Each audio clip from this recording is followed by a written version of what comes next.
காலையில 5 மணிக்கு அலாரம் வச்சு அலாரம் அடிக்கிறதுக்கு முன்னாடி எந்திரிச்சு அடிக்கிற அலாரம் மத்தவங்களுக்கு கேட்காம நிறுத்திட்டு அப்பா பாக்கெட்ல 5-10 ஆட்டைய போட்டுட்டு பைக் எடுத்துட்டு போனா பைக் பாதியில நிக்கும்.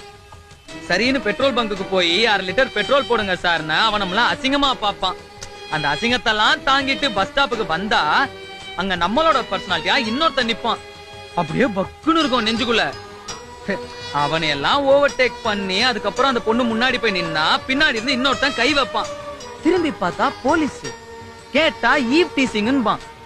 அந்த கேஸ் எல்லாம் பேஸ் பண்ணி அதுக்கப்புறம் அந்த பொண்ணு பின்னாடி சுத்துனா அந்த பொண்ணு சி பொறுக்கி ராஸ்கல் நாயே நீ எல்லாம் அக்கா தங்கச்சி கூட பிறக்கல அப்படின்னு என்ன மட்டும் இல்லாம என் குடும்பத்தையே சேர்த்து திட்டும். அதெல்லாம் கொஞ்சம் கூட காதுல வாங்காம கொஞ்சம் கொஞ்சமா அந்த பொண்ணு மனசுல உக்காந்து அவ வாயாலியா ஐ லவ் யூன்னு சொல்ல வச்சு இனிமே நீதான் என் உயிரு மத்தவங்க எல்லாம் இன்னும் சொல்ல வைக்கிறதுக்குள்ள நாங்க பரப்பாடு கேட்டா நாய் கூட கண்ணீர் வடிக்கும். இது வரைக்கும் காதலுக்கு மரியாதை, இனிமேல் காசுக்கு மரியாதை. பத்தா